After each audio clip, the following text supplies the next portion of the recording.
Être utile puis être empathique.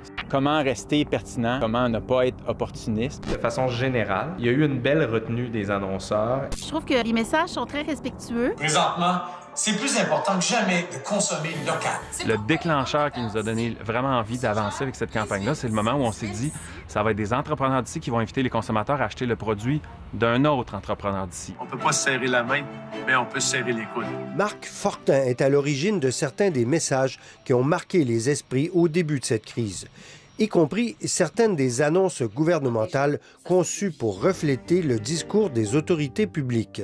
Nous vivons une crise majeure. Et pour qu'on s'en sorte, on doit se protéger. Et respecter toutes les consignes.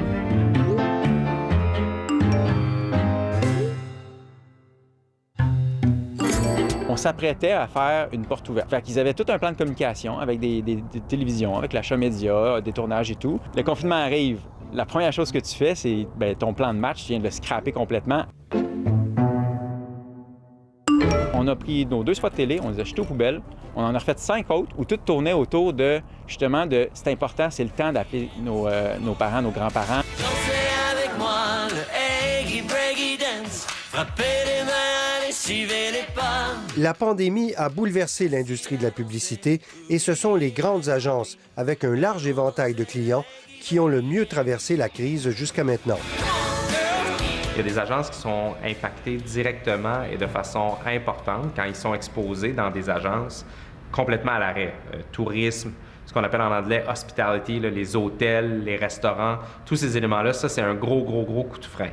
Parallèlement, il y a d'autres agences qui se représentent des clients du commerce de détail, de proximité, épicerie, dépanneurs, pharmacie, qui, eux, vont se retrouver un peu moins touchés. Avertissement! Cette publicité a été tournée avant le contexte actuel et contient des scènes qui seraient interdites aujourd'hui. Dans certains cas, les agences québécoises ont réussi à simplement modifier certains contenus sans avoir à refaire complètement leur campagne, sur le web, puis à la télé. Ouais! Maxi, ben oui! Je pense qu'en bout de ligne, l'avertissement qui disait aux gens que le message que vous voyez ne respectait pas les normes parce qu'on l'a fait avant. Je pense que ça a participé à son succès. On a atteint plus de 2 millions de vues avec ça. Puis après ça, on l'a mis à la télé. D'autres annonceurs, comme la Banque nationale, ont choisi d'offrir gracieusement leur temps d'antenne à des organismes sociaux. Il y a un bénéfice de relations publiques derrière ça, mais dans des cas comme une pandémie mondiale, la première chose à qui on pense, même comme publicitaire ou comme annonceur, c'est assez proche. L'industrie de la publicité canadienne aurait connu une baisse de revenus de l'ordre de 25 % jusqu'à maintenant. Et ce n'est pas terminé.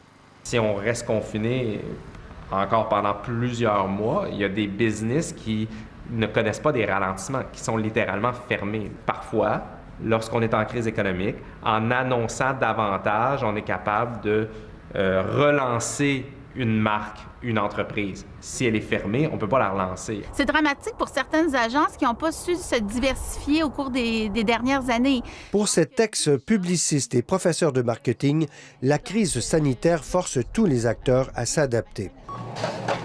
Les consommateurs souhaitent de plus en plus acheter des produits locaux et les entreprises doivent démontrer une volonté d'être de bons citoyens corporatifs. Ce qui est intéressant avec la période qu'on vit présentement, c'est que les marques peuvent démontrer leur côté, leur valeur propre, leur côté humain. Et ça, c'est hyper important. La situation évolue d'heure en heure. Les annonceurs constatent par ailleurs une augmentation des taux d'écoute des médias traditionnels, ce qui ne passe pas inaperçu, bien entendu. C'est la raison pour laquelle, présentement, à la fois les agences, mais également plusieurs annonceurs s'engagent à faire un effort particulier pour soutenir les médias locaux. Nos habitudes vont avoir été modifiées.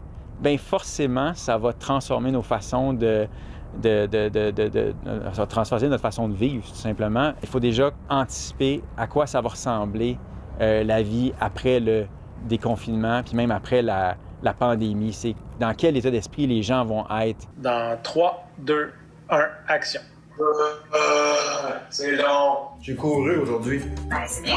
Je me suis cogné 3 fois sur la table du salon. Attends, t'as couru dans la maison? Les agences de publicité ont déjà modifié leur façon de tourner pour respecter les normes de la santé publique. J'ai commandé 50 ampoules. Cette industrie fragilisée, toujours à l'affût des changements, s'avère encore et toujours un miroir révélateur de notre société.